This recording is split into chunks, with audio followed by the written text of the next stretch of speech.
የተከበሩ ዶክተር ደሳለኝ ጫኔ አመሰግናለሁ። የተከበሩ አፈ ጉባኤ፣ ክቡር ጠቅላይ ሚኒስትሩንም ለጊዜያቸው ማመስገን ፈልጋለሁ። ጥያቄን እንደሚከተለው በንባብ አቀርባለሁ። ሀገራችን ዛሬ ያጋጠሟት ውስብስብ ችግሮች፣ ተግዳሮቶችና ስጋቶች ፖለቲካ ወለድ ሲሆኑ መፍትሄያቸውም ፖለቲካዊ እንጂ የጠመንጃ አፈሙዝ ሊሆን አይገባም። በድህነት አዙሪት ውስጥ የኖረች ሀገር ባለፉት 7 የብልጽግና አገዛዝ ዓመታት ደግሞ በእንቅርት ላይ ጆሮ ደግፍ እንዲሉ ለከፋ የጸጥታና የደህንነት ቀውስ አዙሪት ሳይክል ኦፍ ሴኩሪቲ ክራይሲስ እንዲሁም ማባሪያ የሌላቸው አውዳሚ እርስ በርስ ጦርነቶች ውስጥ አስገብቷታል። ኢህአዴግ አምባገነናዊ ልማታዊ አገዛዝ ነበር። ወደ ብልጽግና ያደረገው መለወጥ ወይም ሜታሞርፎሲስ ደግሞ የሙሉ ጊዜ ጦረኛና እልቂት ጠማቂ አገዛዝ እንዲሆን አድርጎታል። በመደማመጥና ሰጥቶ መቀበል መርህ ላይ ተመስርተን አገራዊ ልዩነቶችን በማጥበብ ሁሉን አካታች ወደሆነ ማህበረሰባዊ መግባባትና ፖለቲካዊ ስምምነት ወይም ፖለቲካል ሴትልመንት ከማምራት ይልቅ ብልጽግና ፓርቲ በሚከተለው ጠቅላይ አገዛዝ ወይም ቶታሊታሪያን ሊደርሺፕ ምክንያት ሰላም ከራቀን ከራረን። ባለፉት 6 ዓመታት በኦሮሚያ፣ በትግራይ፣ አማራና አፋር ዛሬም ድረስ ደግሞ በአማራና በኦሮሚያ ክልሎች በቀጠለው ጦርነት የደሃ አርሶ አደርና ከተሜው ልጆች በሁሉም በኩል እንደ ቅጠል እየረገፉ ነው። ማቆሚያ በታጣላቸው የእርስ በርስ ጦርነቶች በትሪሊየን የሚቆጠር የሀገር ሀብት ንብረት እየወደመ እንደሆነ የጠቅላይ ሚኒስትሩ የኢኮኖሚ አማካሪ ቡድን በሰራው ኢኮኖሚ ዋይድ ኢስቲሜሽን ኦፍ ዘ ኖርዘርን ኢትዮጵያን ዋር ዳሜጅ የሚል ጥናት በአንድ ዓለም አቀፍ ኮንፈረንስ ላይ ቀርቦ የሰሜን ኢትዮጵያ የጦርነት ያደረሰው ጉዳት ግምቱ 32 ቢሊዮን ዶላር እንደሚጠጋ ተተምኗል። እንዲሁም የዓለም ባንክ በ2022 ኢትዮጵያ ዳሜጅ ኤንድ ኒድስ አሰስመንት ብሎ ባወጣው ሪፖርትም በሰሜን ኢትዮጵያ ጦርነት የደረሰው ጉዳት ግምት 28 ቢሊዮን ዶላር ያደርሰዋል። አማካይ ግምቱ 30 ቢሊዮን ዶላር ነው ማለት ነው።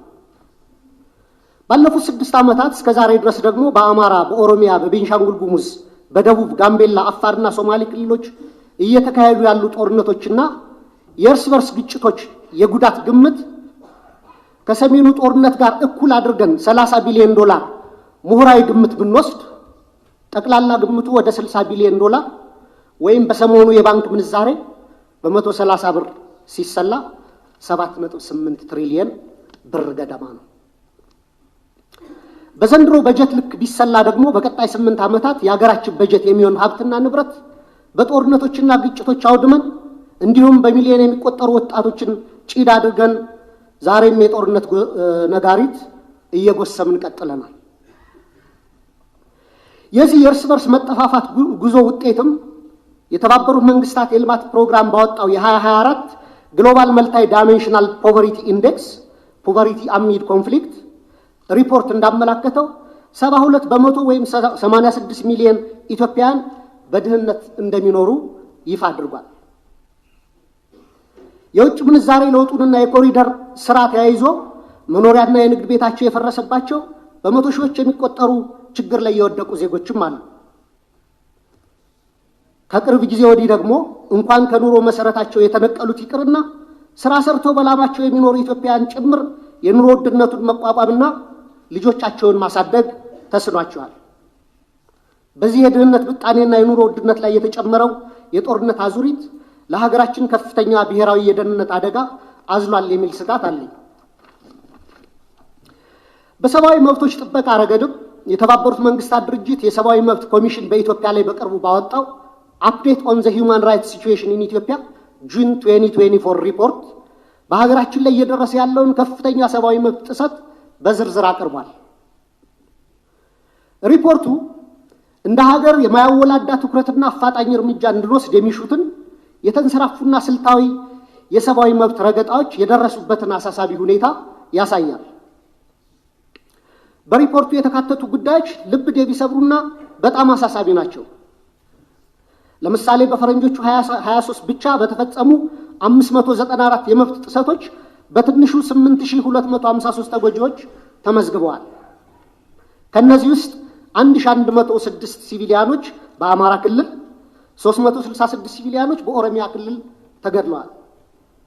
በ5 ወራት ብቻ ከ250 በላይ ሰላማዊ ሰዎች በድሮን ተገድለዋል። ከላይ ለማሳያ በሪፖርቱ የተካተተው የተጎጁ ሲቪሎች ቁጥር ሲሆን አክቹዋሊ የተጎጂዎች ቁጥር ግን ከዚህም የሚበልጥ ነው። እነዚህ የተንሰራፉ የመብት ረገጣዎችና ከህግ ውጭ ግድያዎች በፈረንጆቹ 2024-25 ዓመተ ምህረት ተባብሰው ቀጥለዋል። የድሮን ጥቃት ዛሬም በአማራ ክልል ተጠናክሮ የቀጠለ ሲሆን ህፃናትን ጨምሮ ሲቪሊያኖች እየተገደሉበትና የሲቪሊያን ተቋማት እየፈረሱ እንደሆነ ቢቢሲን ጨምሮ በዓለም አቀፍ ሚዲያዎች ተዘግቧል። በተጨማሪም ሪፖርቱ የዴሞክራሲያዊ ማህበረሰብ አስፈላጊ ምሰሶች በሆኑት ሐሳብን በነጻነት የመግለጽ፣ የመሰብሰብ፣ የመደራጀት መብት ላይ ከፍተኛ ገደቦች መደረጋቸውን በአጽንኦት አመላክቷል። ጋዜጠኞች፣ አክቲቪስቶች እና ሰላማዊ ዜጎች እውነትን የመናገር መብታቸውን በመጠቀም ተጠያቂነት እንዲሰፍን በመጠየቃቸው ብቻ ማስፈራራት፣ እንግልት፣ ስደት፣ እስራት እና አለፍ ሲልም እገታና አስገድዶ መሰወር ይደርስባቸዋል ይላል ሪፖርቱ። ለምሳሌ ያለመከሰስ መብት ያላቸው አማራ የሆኑ የፌዴራልና የክልል ህዝብ እንደራሴዎች የሆኑት አቶ ክርስቲያን ታደለ፣ አቶ ዮሐንስ ቧያለው፣ ዶክተር ካሳ ተሻገር ያለመከሰስ መብት ሳይነሳ ተይዘው ለ20 ወራት ታስረው ይገኛሉ። የተቃዋሚ ፓርቲ አመራሮች የሆኑት የአብን ስራ አስፈጻሚ ኮሚቴ አባል ዶክተር ቴዎድሮስ ኃይለማርያም፣ የኢዜማ የቀድሞ ሊቀመንበር ዶክተር ጫኔ ከበደም ከታሰሩ 2 ዓመት ሊሞላቸው ነው።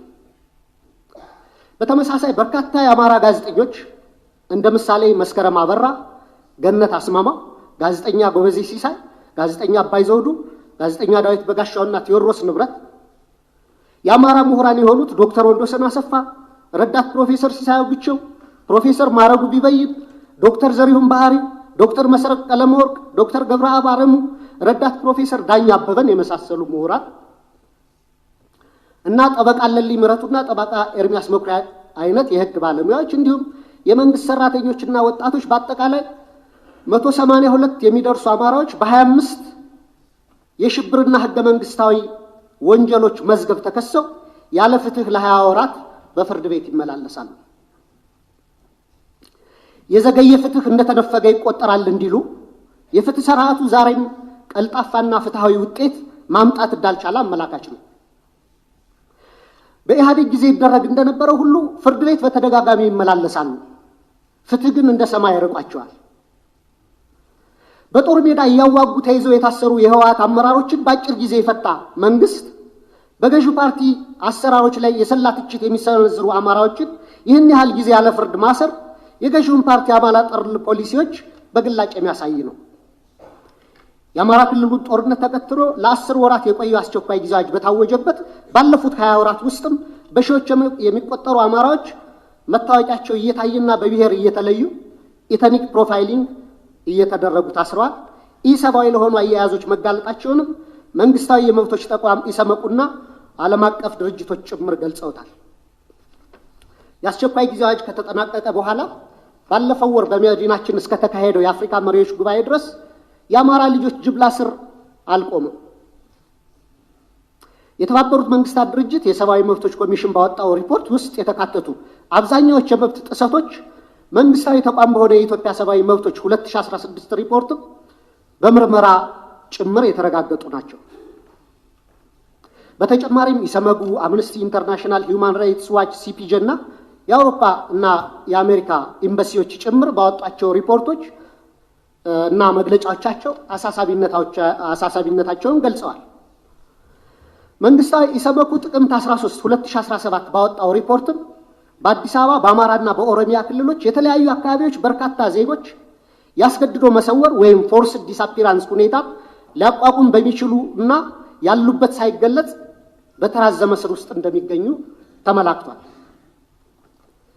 የፖለቲካ ምህዳሩን ስናይ ደግሞ ተዘግቶ ምንም አይነት የተቃውሞ ድምጾች እንዳይሰሙ ከፍተኛ የመብቶች መቃ እየተፈጸመ ሲሆን በብልጽግና የሴፍቲኔት ፓኬጅ ውስጥ ያልተካተቱ ጥቂት የተቃውሞ ድምጾችም ሳፎኬት ተደርገው በደመነፍስ ለመተንፈስ እየተፍጨረጨሩ ነው። እነዚህ ሁሉ ዓለም አቀፍና ሀገር አቀፍ ተቋማት የሀገራችን የሰብአዊ መብት አያያዝ አስስቧቸው ሪፖርታቸውን የሚያወጡት የሚመለከታቸው የመንግስት አካላት ትኩረት አድርገው ችግሮች እንዲፈቱ እንዲያደርጉና መንግስቱም አፋጣኝ እርምጃ ወስዶ እንዲስተካከሉ እንዲሁም ተጠያቂነት እንዲሰፍን ነው። የህዝብ ተወካዮች ምክር ቤትም አንድም ቀን እንኳን ሁኔታውን በተመለከተ በምክር ቤቱ ስብሰባዎች አጀንዳ አድርጎ አለመወያየቱ፣ ሁኔታውን በተመለከተም በአስፈጻሚው ላይ በቂ ክትትልና ቁጥጥር አለማድረጉ፣ በህገ መንግስቱ በተሰጠው ስልጣን መሰረት አንድም የእርምት እርምጃ አለመውሰዱ በታሪክና በትውልድ ፊት ተጠያቂ የሚያደርገው ነው። የተከበሩ አፈ ጉባኤ፣ ክቡር ጠቅላይ ሚኒስትር፣ ከላይ ያለውን የሀገሪቱን ነባራዊ ሁኔታ የተመለከተ ረጅም ትችት ያቀረብኩት ለጥያቄ መቅድም እንዲሆነኝ እንጂ መቼም ብልጽግና ስለ ሀገራዊ ችግሮቻችን አላይም፣ አልሰማም፣ አልናገርም ካለ ውሎ ማደሩ ጠፍቶኝ አይደለም። ብልጽግና የሚታየው ጦርነት፣ የሚሰማው የቄስ ሞገሴዎችን ከንቱ ውዳሴ፣ ከተናገረም ወይ ደረቅ ፕሮፓጋንዳ ወይም ነጭ ውሸት ነው። በመካከል የከሱና የመነመኑ እውነቶች የሉም ማለት ግን አይደለም። ወደ ጥያቄ ስገባ ባለፉት 7 ዓመታትና ከዚያም በፊት ባሉ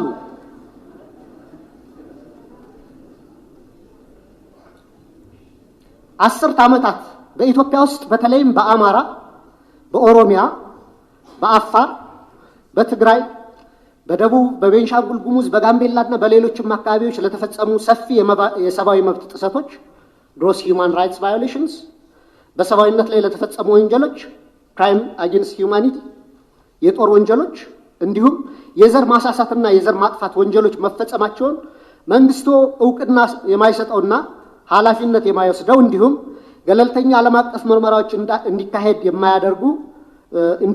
የሚደረጉ ጥሪዎችን የሚያጣጥለው ለምንድን ነው?